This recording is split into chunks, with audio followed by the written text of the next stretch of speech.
where we interview interesting people doing interesting things, where you can expand your connections, your community. Kindness is cool and smiles are free. And let's get this party started. And it's a great day, and welcome to the Pirate Broadcast. We have another amazing individual here that we're going to be talking about making connections, helping in the world, adding value, and making sure that people have something that they need when they need it. Angel, welcome to the Pirate Broadcast. Thank you. Thank you very much, Russ. It's a pleasure and an honor to be here. And obviously, thank you, everybody who's watching us today. You know, whether you're watching today, right now, or in the future, I think this brings a lot of value to a larger audience. And the thing that we're in right now, and we were talking before the show, Angel, is we're in a transformational age. And right now, a lot of things are happening, a lot of chaos and noise and things like that. And I think that the optimists, the ones that have resilience, the ones that are flexible, the people, the individuals that allow things to unfold and then take the road that is open to them, they're going to succeed and always supply inspiration for others. So I know on your journey, you had to start somewhere. So tell us, for those that may not know you yet, or those individuals that haven't heard of you yet, got to give us a backstory on how you got to be the CEO Confidant. Thank you. Yeah, I would say that probably the starting point was being in, low middle class family in Spain. I was born close to Barcelona, and I think that the big decision that my parents made was, number one, to put me to French lessons, to French language classes in my formal education system, and also to put me to English language lessons outside at the same time. So I was learning French and English at the same time. Wow. And I think that was probably the reason why I eventually have been doing what I have done, which is, really fast forward, like helping so many, more than 1,500 companies and their CEOs in more than 33 countries. I have always felt that my roots were everywhere. So I always felt comfortable living everywhere. Mm-hmm. I've lived in 8 different countries, although I've done business in more than 30 countries. But I always felt like everywhere was my home. And I could really thrive everywhere, regardless. I could thrive anywhere. I think that as much as obviously I have my preferred places in the world, right? But I could really live for some time anywhere, or I could be a real nomad. Having a family makes things a little bit complicated, but sure. But still, and I think that was the journey. I mean, when I was, I think it was in 7th grade, 8th grade, it was my first ever trip abroad. It was a summer in Scarborough, the famous Scarborough in the UK, where I moved, when I went from having to translate, when you learn a language, that is, you translate everything in your head, going from translating it into, language automation. You didn't have, I could speak English without thinking about it, just saying it, just expressing the concept, whatever that was. And that was the beginning. Eventually, when I was in college, I was part of an international organization that allowed me to enjoy several scholarships in several countries. And then my first job was actually working for the rector, which would be here, the president of the university, my own college, helping them in the rector's office as an international officer, going all over Europe and the Americas, negotiating contracts and establishing partnerships. And it's pretty much what I have been doing throughout the rest of my life. It's like doing business development. And you said something which actually you're very right, which is adding value. I think that I've been adding value consistently to many different companies and organizations. And that has given me the chance to become eventually the CEO Confidant, right? Yeah, that's amazing that the first job you had allowed you to become who you are today. You know, Absolutely. a lot of us have multiple careers. We have these test careers, I call them. You know, something that's like, okay, I have an opportunity to do this, so I go do this, and then the next thing you know, it's like, that's not what I want to do. And you had an instant invitation and introduction to what you're doing now, and it falls in line with exactly what you're doing now, and it just that's incredible. So I love it. And I would like to add something when you were explaining the moment in history that we are living right now, this transformational moment in history. Yeah. I would like to add an additional adjective to the ones that you mentioned, because I think it's very important. And we all have been the last 14 months kind of trying to figure out what's going on, right? What to do with our lives, blah, blah, blah. Creator. I think that right now it's the time of the creators. It's the time of the proactives. It's the time of those that want to take the lead in the world, and those that are willing to take the lead in the world, regardless of where they are today. I think it's going to be the ones that are going to be leading the world in the future. Yeah. There are so many opportunities out there. Like we were talking about before the show, is there's so many opportunities out there for business owners and, like you said, creators. My mantra is I wake up with gratitude, Angel. I create something every day. I work to help somebody every day. And then I just love the opportunity to inspire somebody every day. So, and that's what you're doing. You're inspiring CEOs and executives to think bigger, to think more impact. I mean, you help the top echelon of CEOs, and you're still also, for those that may not know this, is you're learn about entrepreneurship.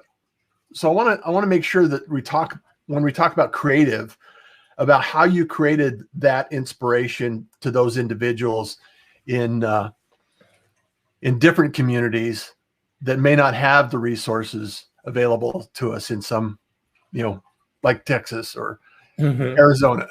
Exactly. Isn't it amazing? I mean, we didn't plan for it, but today it's the World Innovation Day, actually. So it is. How appropriate is that? Yeah, exactly. So, I mean, how else can we relate our conversation to innovation and creation and creativity, right? Uh-huh. So I moved.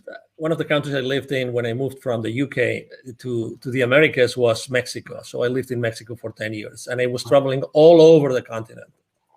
And I was meeting with all those, I was meeting with all those CEOs and C-level executives and general managers, all these people, because the kind of business development work I was doing, it was basically closing business with the people in charge, with the leadership teams of those companies. Mm-hmm. But at the same time, as you know, as you've been in Latin America, it's very easy to see those manufacturing plants where you went to close business. It's very easy to see those in the outskirts of the cities, in the rural areas, all these places. And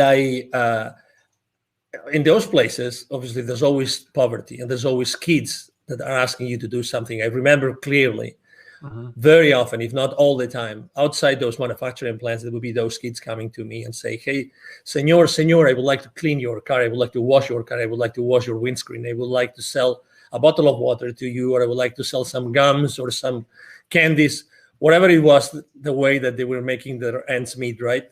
So I was always, like, in a matter of minutes, I was seeing all those kids in need, and I was dealing with, and I was talking to very powerful in terms of economy, people, right? And so at some point in 2015, I had this epiphany. I had this experience in which it was very clear to me that I had to help. If it wasn't me, who would be more experience prone to do this? Who had this experience of reaching out to the most powerful people in those companies, and at the same time acknowledging those kids in need? So it was and I reached out to a business partner and friend of mine, and then we brought his father in, and we started what today is Wisdom for Kids, and it's basically it's an international, charity, international non-profit organization. And what we do is we help underprivileged kids in Latin America become entrepreneurs using their local resources. And teaching kids, it's a non-stop source of inspiration, because kids are genuine, kids are spontaneous, kids are, not only are they are our future, but also they have so many lessons to teach to us. Yes. I'm one of those parents. I have 3 kids. I'm one of those parents who strongly believe that the kids actually choose us and the kids are here to teach us lessons. So it's not only that we have to make sure that, they thrive and they grow and they're reliable, fully reliable when they become 18 or 21, whatever the age is. I believe that also they are in our lives to teach us some lessons. So we have to be wise enough, smart enough to be able to listen to the lessons that they have to teach us. And I think that historically speaking, we as parents have done a very poor job of listening to our kids. And I'm not meaning, I don't mean spoiling our kids. Yeah. Let's be clear. I just mean to have real, genuine conversations. I think that as true as it is, the statement that we often say that we become parents without a manual, and the kids come without, I think that the kids come with many lessons to teach. And we should be listening. We should be listening much more, much more. And do you think it's because I've thought about this a lot, it's the statement, create like a 5-year-old. Yeah, absolutely. Because it's the creativity and the curiosity that a 5-year-old has, and the question why is it done that way? Why do we have to do it that way? And when we get older, we have a tendency to throw those questions out the door, and when in reality, like you said, we could learn from those lessons. Totally. Yeah. There's many questions, and there's many things that, and I still to this day, when we go to, not this past year, because unfortunately there were so many traveling restrictions, we couldn't go, but even the local volunteers we have in several places in Mexico, to give you an example, I mean, they have not been able to see the kids. We have not been able to really be in touch with them, and that's obviously very, very unfortunate. But when they ask you all sorts of questions, and anything is possible. That's the good thing, and we are very. I mean, the way we designed our workshops is also very unconventional. We focus much more in energy than knowledge, much more in experience than content, like entrepreneurial content, because those kids, to start with, many of them have self-esteem problems, and many of them, they have this reinforcement in which they're being told, this is your community and you will live here, and that's your these are your boundaries. You cannot leave this place, and you can only become this or this or that. So actually, in our workshops, we literally tell them and inspire them through different practices that they really can become whoever they want. They really can become whoever they want, and they really and we also have to be extremely respectful with the local culture. We are not there to disrupt their community. We are there to help their community grow. We are there to really help them become the difference and become. We're just talking about transformational, right? We are there to help them be transformational if that's what they want to be. And that's why also the role of their parents is so important. Yeah, I love the idea of being available to inspire people to, because like you said, the kids are the future. And if we could teach them some free thought, innovation, ask why, and the creativity that goes into that, and develop that skill, they're going to be creators in the future. They're going to be creating amazing things that we haven't even thought about yet. And with as many management consultants, as many theories, as many ways to help companies increase the engagement of the employees, and have the employees accountable, keep them accountable to the share, to the creation of shareholder value. You name it. There's so many things going on in the companies right now, in the organizations, in the world right now. Yeah. Why nobody has ever thought of consistently once a month bring all the kids of the employees, all the kids once a month, and have an amazing brainstorming session with those kids and just listen to them, honestly, and just listen to them. I mean, I really don't know why nobody's doing this. Maybe because I think you could probably instigate that, don't you? Oh, absolutely. Yeah. I mean, they have Parents' Day at school. Why wouldn't we have Kids' Day at work? Yeah, and at school, and for instance, here in Plano, Texas, north of Dallas, the library system actually organizes. I think it's one Saturday a month. They organize, large corporations to come and teach the kids in a library setup. Uh-huh. But what if, what if those kids were to go to where their parents work, and again, once a month or maybe once a quarter, have an entire morning or even an entire day, with pizza, whatever that is, and just have their honest feedback. I mean, what do you think of what your parent does, of your father or your mother does in this company? What do you think? When you think about what we do as a company, what do you think? How do you explain to your friends what your parents do in this company? You know what I mean? These kind of conversations, I think that it would bring very, very inspiring feedback to the leadership teams of the organizations in the world today, very honestly. Yeah. And because, again, who is in touch today consistently with the kids besides the parents, right? The teachers. Okay? Yeah. Everybody goes, let's say K-12, they go to school and they have teachers. So there's this gap between, those school districts and those schools and what the parents do for a living. They only meet, let's say, carpool in the morning, carpool, in the evening, maybe some, teacher parents conference kind of thing, but that's it. Yeah. But this gap is artificial. It's totally artificial. Yeah. And also this gap, you probably remember in high school, some of the most innovative high schools in the country, they try to also close the gap between organizations and students, because those students eventually will work on those companies, right? Right. But why not starting to do that much more early on in the existence of those kids? Because it's not two separate worlds. No. And I don't mean that everybody will have to become an employee. Maybe some want to be, a solopreneur or an entrepreneur or a startup CEO. But again, it's this inspirational part of the existence of us as human beings. Yeah. That we miss out totally today. Totally. Well, I think it's important also to understand that until a child or someone growing up is in kind of exposed to that community, that environment, either be a business owner, an employee, or an entrepreneur, or a startup community, until someone's exposed to that, how do they even know that it exists? How do they even understand that it's an opportunity that they could actually do, that could they be involved in, they could help and contribute, and it's really one of those things that we oftentimes fall into, or just through chance find a career. And a lot of people, some of the children or some of the kids are growing up through high school and in college, they know exactly what they want to do. I'm going to be this, I'm going to do this, I'm going to be there. And it's very rare that takes place in my experience.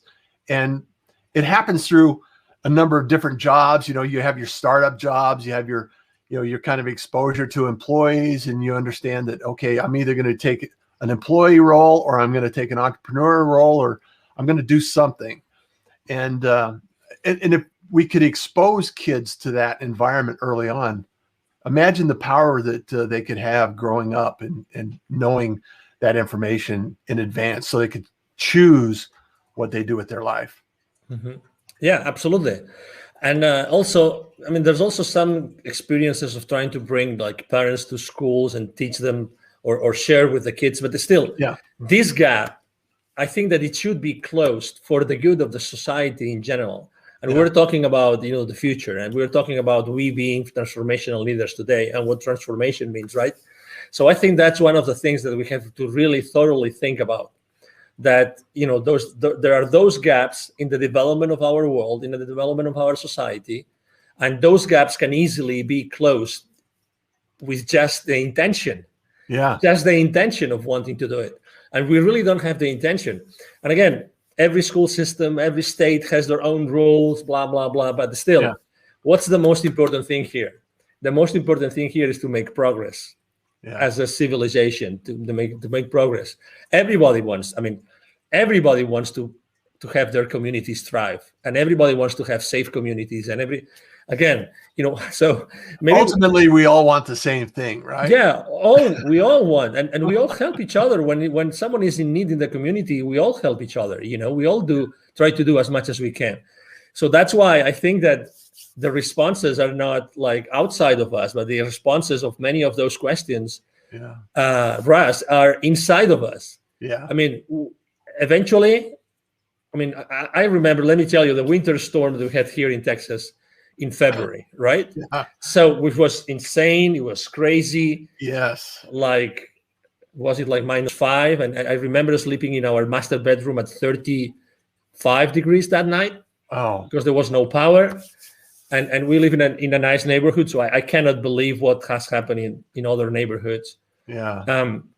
But so many neighbors coming together and trying to help each other and do this and do that. That week was difficult, was really scary, but at the same time, there was so much good coming out of the communities and helping each other and bringing food and bringing water and sharing what we had with others, and so many things. There were so many gestures. And again, trying to divide us is the wrong path to go, because as humans, that's not what we want to do. As humans, we all want to really help each other. That's who we are. And nobody can change this. We really want to help each other, and we understand each other. And again, going back to the kids, that's why being or having a nonprofit working for kids is so important, is that we go back to the kids again. The kids have the kids have the answer. The kids are the answer to so many things in this world, and the future is being built by them. And again, we should pay much more attention to what the kids represent in our world, and really have them more present in the decisions that we make every single day. Well, the seed has been planted on World Innovation Day. So I want to give a shout out to some of the people that joined us here, Angel. Angie, good morning, everyone. Pirate. Kate O'Hare's here this morning. Good morning, Russ. Hi, Jeffrey Kate. Berger says, good morning, Pirates, from Western New York, where it's snowing. It's still snowing in Western New York. Look at that. Glad to join you this morning. It's cold in Texas too. Yeah. It's cold in Texas today too. I don't know about Arizona, but here in Dallas, it's cold today. Oh, man. Jeffrey, snow in Michigan, left Florida last week. So agree with you, Angel. Game changers, change before change is required. We need to be creators to make a difference. Love your nuggets. Thank you so much, Jeffrey, for being here. Kate O'Hare, I'm in Cape Coral, Florida, taking care of my mom's estate. Get back to Florida. Thanks, it's high. Sheila Chamberlain joining us in. Hello. Hello. Kate says, I agree with Angel. It's our creator. It could be that we have the pandemic to remind us to come back to our roots. Absolutely. Go ahead. No. I was just gonna say. I love to interact with the audience, but oh my God. Let's say. I don't know if you have kids, Russ, but probably a lot of people have kids. So if you have a kid who is a rebel, right? If you have a kid, every single kid is different. I have three children. Every single one of them is different, right? So. Yep. What do we do? Do we kick them out? What do we really do? Yeah. Is there anything that we don't do for our kids? Is there anything that we don't consider? Is there any option that in order to help our kids we don't consider? Of course not, because they are blood of our blood. Yeah. They're ourselves, right? So it's the same with the rest of the world. I really believe that it makes no difference to deal with our kids or someone else's kids or anybody else that we work with and that we interact with. There's really no big difference. Yeah. Well, and if we don't offer the opportunity to plant those seeds and nurture that idea and that concept, somebody else will. And it's not always a good option. Yeah. And at-risk kids are out there, and we need to do everything we can to help them find a positive outcome in their life and a journey that they can follow and appreciate and help others as well. And I think planting that seed is really so. I love the idea. I love the idea of bringing in there and influencing individuals that are growing up. And so in your CEO community, how would you go about thinking of this kind of concept and planting that seed? Yeah, that's a great question. And sometimes people ask me, what kind of clients do you work with? I mean, is there a particular industry, is there a particular vertical? I always say the same thing. I work with, with business leaders who really want to change, who really want to leave a legacy, and who really want to make the world a better place. Okay. So it's in alignment with the idea that we just talked about. Exactly. Yeah. So I don't want to attract people that I don't resonate with. Yeah. So that's why I've worked with, so many different, markets and verticals and industries and countries.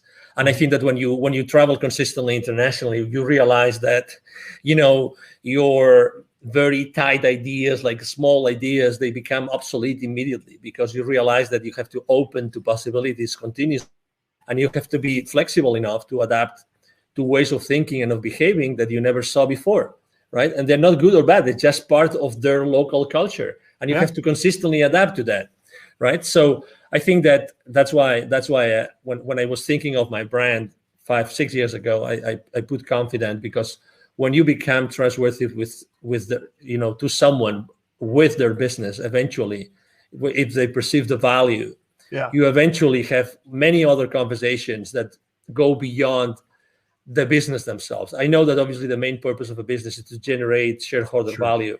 Right. It's very clear that that's the case, to create shareholder value for this, for the shareholders, for the people that put the risk and put the money to start with, and they keep on doing it every single day.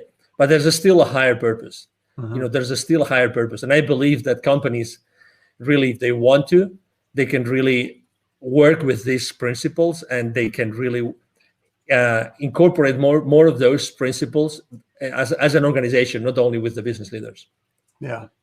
I truly believe that it's an amazing opportunity for us to make changes, drastic changes. And a lot of people through the last 14 months, like you mentioned, have kind of set back, identified some of the things that they may not need to do on the future. Business is going to change, lives are going to change. And for you and I in conversation, sometimes this is a better outcome than we could ever imagine. And because a lot of times trauma is what makes the change. It causes and forces us to think about things that we hadn't thought of before. So I really want to thank you, Angel, for being here, sharing these ideas. I think we could go on for a few hours and talk about these ideas. You bet. Because there's so many people that need your help and need your service and need your support. And if you're not connected with Angel, reach out, tell him you're a pirate. Make sure that the connection and the conversations take place. Where do you like people to reach out to you, Angel? Thank you. Yes, it's my email address. It's my direct email address. Either my team or myself respond to all the messages. It's very easy. It's Angel, ANGEL, at angelribo.com. Ribo is my last name. It's spelled like R-I-B as in boy O. Angel at angelribo.com. I'm very active online on all social media platforms. I'm on LinkedIn all the time, posting every single day. So it will be a pleasure to be in touch with you. And Jeffrey says, yes. We need to get out of the old school model, go to school, get an education, find a nice, safe job. No such thing.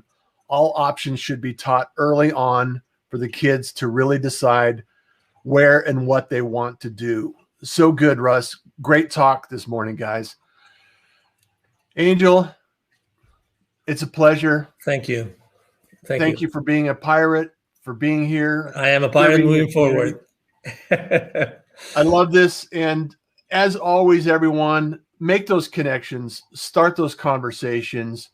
We're so close that we can't even sometimes see the differences. And through those conversations, we always know that kindness is cool. And smiles are free. So thank you, Angel.